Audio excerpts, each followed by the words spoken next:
पिछले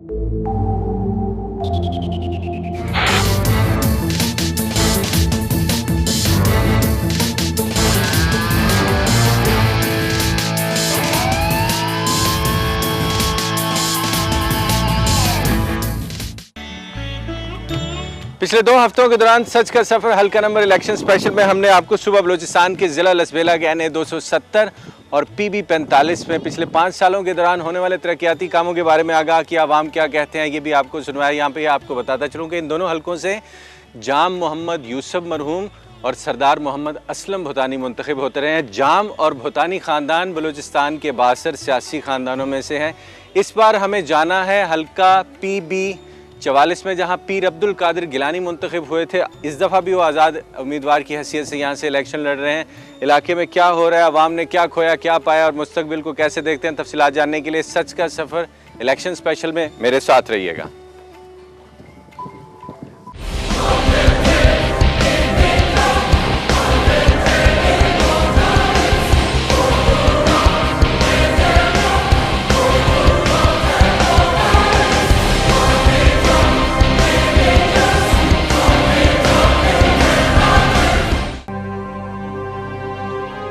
पिछले हफ्ते हमने तहसील हब और गडानी को तफसीलन रिपोर्ट किया था। साहिली इलाके गडानी से सच का सफर शुरू होता है और मेरी मंजिल है कदीम बलोच आबादी उथल। रास्ते में दोनों अतराफ मुनफरद अंदाज के पोल्ट्री फार्म्स, लकड़ी से कोयला बनाने वाली भट्टियां, सारबानों की चिरागाहें और कहीं कहीं नखलिस्तान नुमा इलाके देखने को मिले। इलाके के बारे में मुख्तसर तफसीलात मेरे मेजबान की जुबानी। ये जो इलाका है लसबेला, ये लसबेला का एक इलाका है। उत्तर से जब निकलेंगे आगे जो इलाका आएगा डंडा, डंडा के बाद हम बेला जाएंगे और इसी का सफ़र ये RCD हाईवे पर इस टाइम लोग जा रहे हैं, जो कि पूरे एशिया वस्त एशिया को मिलाने वाली इशारा इसको हम लोग कह सकते हैं। तो लसबेला में सिर्फ हब को छोड़कर बाकी पूरा लसबेला पुरअमन है। हब में थे कभी हालात बहुत ज़्यादा ख़राब थे, बहुत ज़्यादा कंडीशन ख़राब थी, अब काफ़ी हद तक महीने डेढ़ से कंट्रोल हो चुके हैं। NA 270 की अगर बात करें, जाम मोहम्मद यूसुफ साहब जहाँ से इलेक्ट हुए last time, chief minister Balochistan भी रहे, यूनिक एरिया जिसमें अब कितना दूर तक इनका NA 270 बनता है? NA 270 का जो इलाका है उसमें 4 मेन शहर आ रहे हैं, जिसमें हब हो गया, विंदर, उत्तल, बेला, फिर 5वें नंबर पर आवारान। उससे जाऊ एक छोटा सा इलाका है जो कि डिस्ट्रिक्ट आवारान में पड़ता है, यानी कि डिस्ट्रिक्ट आवारान और लसबेला को मिलाकर, लसबेला और आवारान को मिलाकर जो है NA 270 का हल्का बनता है।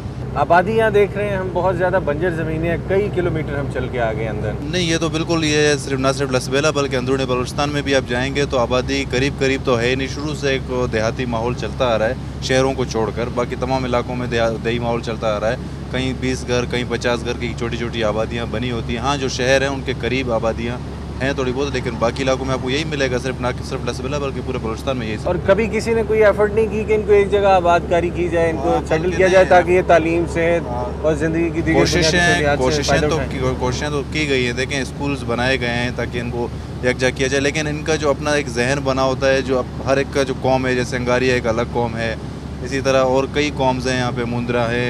हर कौम के जो राज के जो लोग हैं वो अपने राज का एक अलग इलाका आबाद करते हैं और अपने एक अलग गोट बसा कर उसमें बैठते हैं। हाँ, हल्का इंतखाब के जो नुमाइंदे हैं उन्होंने भी कोशिश की इनको आबाद किया जाए, नज़दीक लाया जाए, लेकिन नहीं करते हैं। वो अपने सोच और अपनी सोच नहीं है।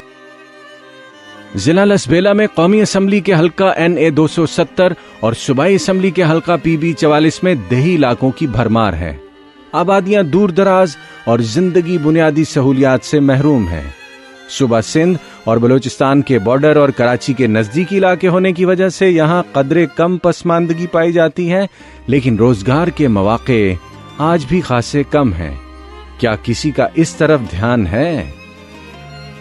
सर, जहाँ तक रोज़गार का मसला है तो ये एक देही इलाका है, यहाँ पे ख़ास कोई इंडस्ट्री वगैरह नहीं है जो रोज़गार का समझो बंदों को अवेलेबल हो सके। ठीक है, कुछ मुलाजिम हैं जो सरकारी वैकेंसियों पे फाज़ हैं, कुछ लोग हैं, ठीक है। बका ऐसी कोई ख़ास अपने हर कोई अपना अपना कारोबार करता है, कोई माल मवेशी से वाबस्ता है, कोई माइनिस वगैरह पे काम करते हैं। जो आम पाकिस्तानी है वो यहाँ खुशहाल है या गुर्बत है लोगों में? सही है, नॉर्मल ज़िंदगी बसर कर रहे हैं बनस्बत दूसरे इलाकों के। सही है अल्हम्दुलिल्लाह। बिजली गैस पानी के क्या मामला हैं? बिजली के कुछ मामलात हैं, लोड शेडिंग वगैरह है, कुछ दोस्तों का तो बिल्कुल ही नहीं है, कभी कभार अक्सर ज़्यादा लोड शेडिंग रहती है। पिछले 5 सालों में अगर हम देखें, मुंतखब हुकूमतों ने जो हमारे जमहूरियत का 5 साल दौर गुजरा है, इसमें यहाँ उथल के अवाम को, बलूचिस्तान के अवाम को आप समझते हैं कि कुछ सहूलियात मिली हैं? सर जहाँ तक सहूलियात की बात है तो पहले जब जिस आप एमपीए की बात कर रहे थे तो उसके एमपीए अपोजिशन में था, उसके फ़ंड जो ना रोके गए, इलाके के साथ इम्तियाजी सलूक किया गया, तो मेरे ख्याल में फिर किस तरह से अगर 5 साल के अंदर जो उसके फंड्स थे वो रोके गए तो फिर किस तरह से इलाके की तरक्की?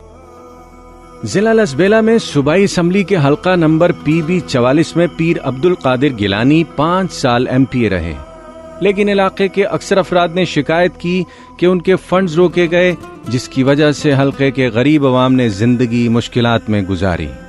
दूसरी जानिब मुल्क के दीगर हिस्सों की तरह बलूचिस्तान में भी बेरोजगारी ने एक बड़े तबके और खास तौर पर नौजवान नस्ल को एहसास महरूमी की तरफ धकेल रखा है, और यही रास्ता दहशतगर्दी की शाहरायाम है। कुछ माशरे के लोग हैं जो उनका थोड़ा जहनियत ठीक नहीं है। किस हवाले से? मकसद पसमानदगी है, रोज़गार नहीं है, लोग बेरोज़गार हैं, इस हवाले से जो ना लोगों का थोड़ा जहन दुरुस्त नहीं है। बाकी जहाँ तक बेरोज़गारी का ताल्लुक है, बिजली है या कोई निज़ाम ख़राब है तो इसमें है, ज़रूरी है, सही है। बाकी जो भी ये लोग आप देख रहे हैं वो सब मजदूर लोग हैं, ज़मींदारी करते हैं और अपना कमाते हैं, खाते हैं। उथल में जो किसान हैं, जो छोटी मोटी ज़मींदारी करते हैं या खेतों में मजदूरी करते हैं, उनकी ज़िंदगी कैसे गुजरती है? इसी तरह जिस तरह इन लोगों को आप देख रहे हैं, सही है, इनसे कोई बढ़कर नहीं, सब अपनी मजदूर, आप अंदाज़ा ये लगाएं कि भाई मजदूर लोगों का तो यही हाल होगा, कमाएंगे अपने खाएंगे, बाकी नौकरियां या कोई ऐसा सिस्टम नहीं है, सही है। अब ये उम्मीद कर रहे हैं कि आइंदा शायद कोई बेहतरी आए 2013 के बाद। जो आपके नुमाइंदे रहे 5 साल तक सूबाई और कौमी असम्बली में, उनसे आपने मुतालबात किया कि बेरोजगारी है इलाके के अंदर, कुछ ही किया? उन लोगों ने खुद भी देखी होगी, जहाँ हमारे यहाँ जाम है या बूतानी, उन लोगों ने खुद भी देखा कि बेरोजगारी कहाँ तक है। एक इदारा यूनिवर्सिटी है, उसमें कितने लोग लगे हैं, बाकी तो कंपनियाँ, इदारा नहीं है। जिस तरह ज़मींदारी है, ज़मींदारी का तो यही हाल होता है, बस इसमें वो खुद भी देखते हैं और आगे हर दौर में यही लोग अपील करते हैं कि भाई रोज़गार। नौजवानों में वोट देने का जज्बा मौजूद है? है, अभी भी यही, आपसे पहले भी यही मशवरा था कि भाई वोट कहाँ इस्तेमाल करें और किस लीडर को लाएं जो हमारे लिए बेहतर रहे। यहाँ उथल के जो रिहायशी हैं, क्या समझते हैं इलेक्शन जो 2013 का अब आने वाला है, इसमें जो मुंतखब करेंगे जिन नुमाइंदों को, आपकी ज़िंदगी इनके आ जाने से असम्बली में बेहतर हो जाएगी या वही हालात रहेंगे? नहीं, इंशाल्लाह हम तवक्को करते हैं कि बिल्कुल जाम कमर साहब हैं, हमारे वाली रियासत है, नौजवान हैं, उसका जहनीत भी यही है कि भाई लसबेला तरक्की करे, लसबेला के लोगों को रोज़गार मिले, और जहाँ भी पसमंदा इलाके हैं, दूर दराज के इलाके हैं, इंशाल्लाह उसमें तरक्की होगी इंशाल्लाह। बलूचिस्तान की सियासत में नवाबीन और सरदारों का असर रसूख किस कदर है, ये तो मुझे PB 44 के अवाम से ही पूछना है, लेकिन ये भी हकीकत है कि जिला लसबेला में अक्सर देहाती इलाके दिन रात अंधेरों में डूबे रहते हैं। बिजली की हद से ज्यादा कमी बारे यहाँ आम शिकायत पाई गईं। ऐसे में मामलाते जिंदगी क्या हैं, जरा सुनिएगा।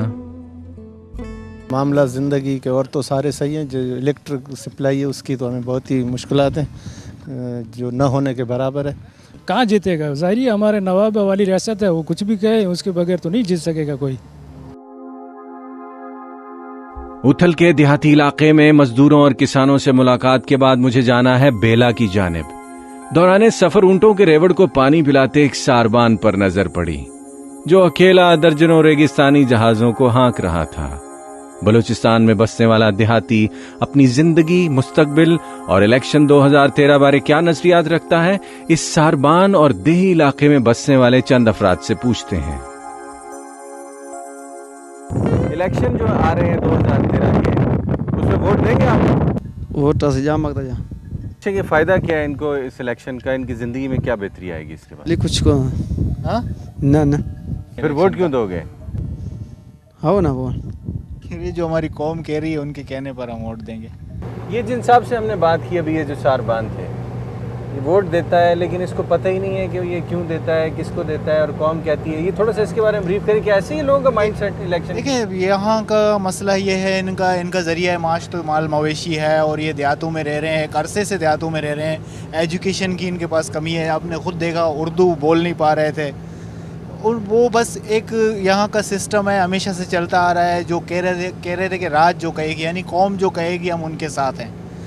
अपना उसका कोई ज़हन उन्हें नहीं है। खुशी का इजहार किया कि हम जाम साहब को वोट देंगे, बस उनका अपना कोई जहन नहीं, क्योंकि एजुकेशन नहीं है ना, और हमेशा से वो देहातों में रहते आए हैं। हालांकि यहाँ पे काम भी हुए हैं, स्कूल्स भी बने हैं, लेकिन अभी तक भी ऐसे लोग यहाँ पर मौजूद हैं, ऐसे देहात मौजूद हैं जहाँ पर एजुकेशन का कोई नामो निशान नहीं है।